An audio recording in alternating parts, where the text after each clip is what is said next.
Are you a real estate investor looking to protect your deal from potential interference?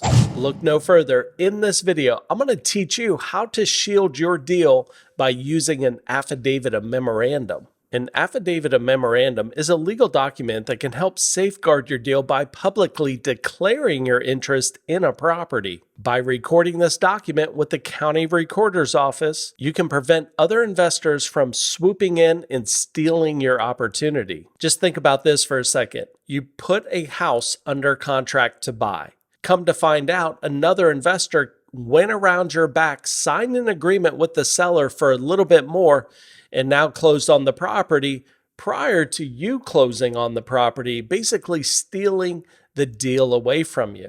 What do you do and how can you prevent it?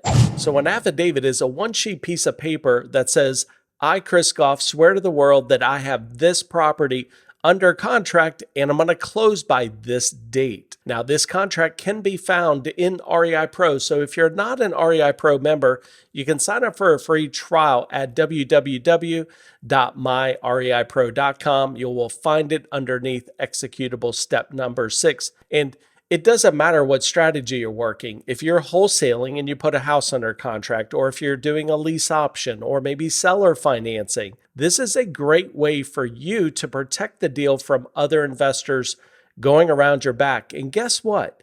You don't even need the seller to sign it. It's just you. So once you print out this piece of paper, you're going to go down to the recorder's office and you're going to sign it in front of a notary there.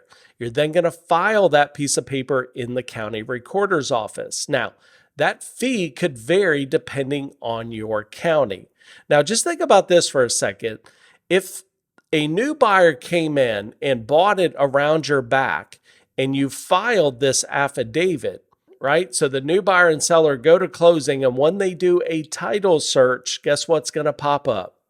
That affidavit that you filled out. The closing would then have to be stopped. They would have to contact you, and you're going, whoa, wait a second. What's going on? Why is this? Why are you signing a contract with someone else after the fact that I signed it with you? Right? So there are deals out there where you could actually agree to the seller and say, you can continue your closing with the buyer as long as I get 10 grand.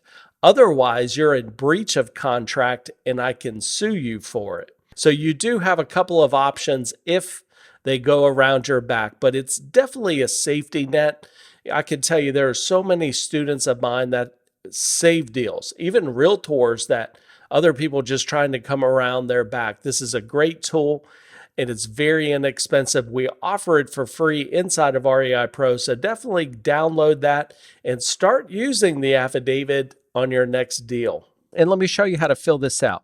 What I recommend is, obviously, you can't fill it out until you sit in front of a notary. So you have to have this notarized and then you have to file it. The great thing is it's one piece of paper. All right, so before me, the undersigned authority on this day personally appeared. Of course, that would be you, who is first duly sworn, deposes and says that an agreement for the purchase and sale of the real property described in the attached Exhibit A was entered into and between the affiliate as buyer and blank as seller. So you just need to fill out the seller on what day did you fill this out. The closing of the purchase and sale of said real property per the terms of the agreement is to take place on or about. So the closing date that you have on the agreement, you would want to put here. A copy of this agreement could be obtained by contacting you. Of course, you would put your contact information here.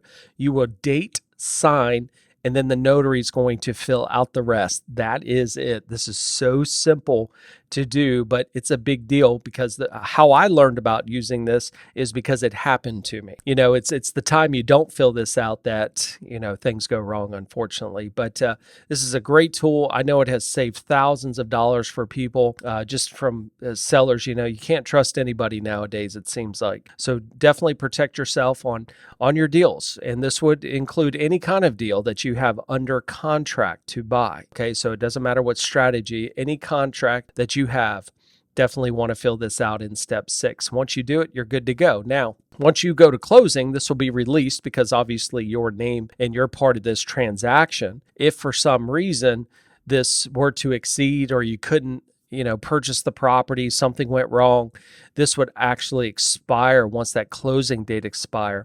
If they turned around, the seller turned around and sold the property prior to the expiration, knowing that you couldn't buy it, maybe they decided to go with another buyer, then you would have to release this with the county. So other than that, it's very simple to do, and definitely recommend it. So that's how you fill out an affidavit. Thanks for watching this video. If you found it helpful, please smash that like button and subscribe for more tips and tricks for real estate investors.